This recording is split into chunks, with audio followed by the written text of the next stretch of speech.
Standard's first chapter of geography, that is resource and development. What do you mean by resource? You have studied in smaller classes that resource is anything which is found on the earth and used by human beings. But let us expand this definition in 10th standard and see what all is included in the definition of resources.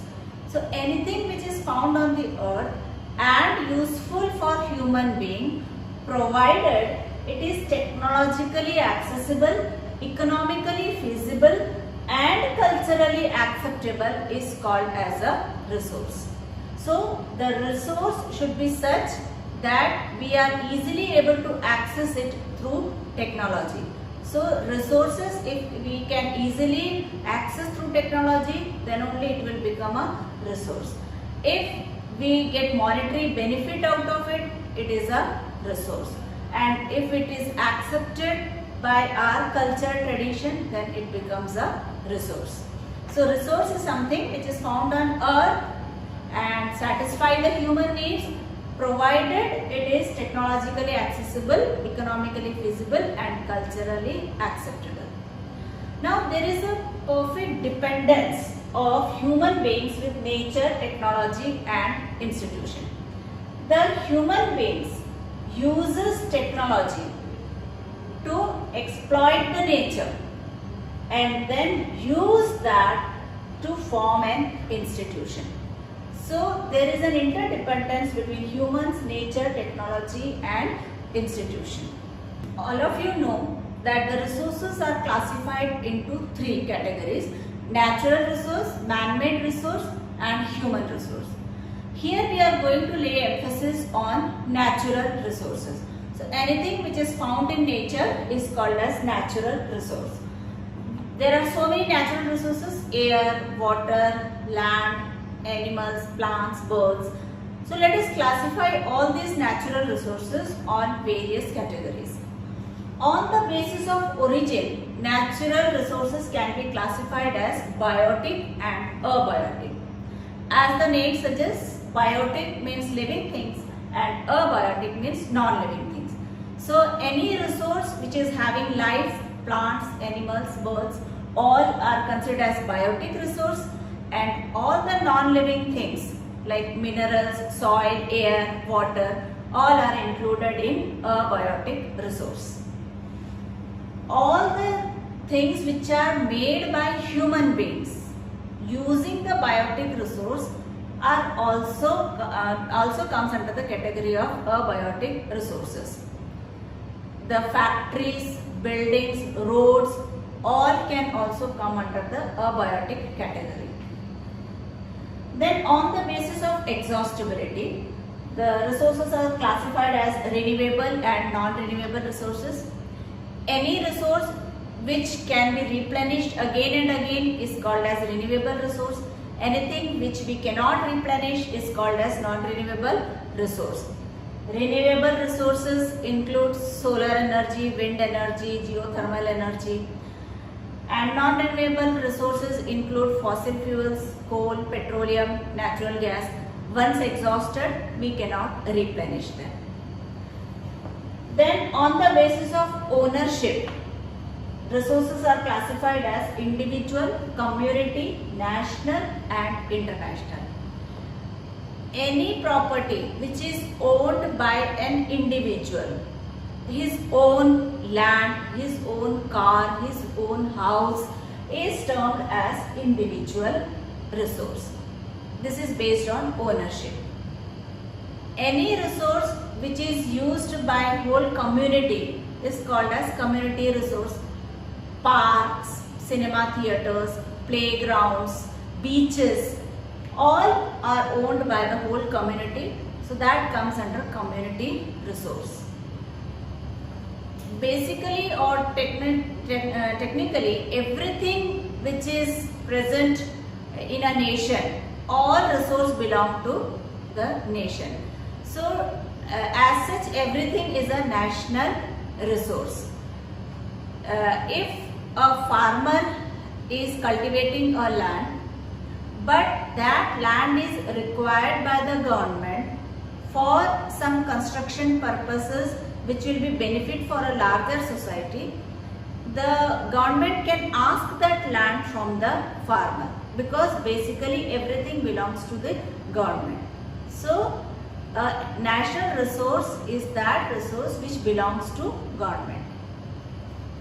And international resource means there are many international organizations. There are many international organizations which regulate the resources. The oceanic resources beyond 200 nautical miles, which comes under economic zone, that property cannot be used by any individual or any government because it is internationally owned. So on the basis of ownership, resources can be classified as individual, community, national and international. Now, on the basis of status of development, resources can be classified as potential, developed, stock and reserve. Potential resources are those resources whose quantity is not known and which are not used in present. It is likely that they will be used in future.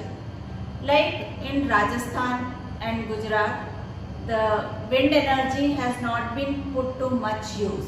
They may be used in future. So they have the potential to be used in future. Such resources are called as potential resource.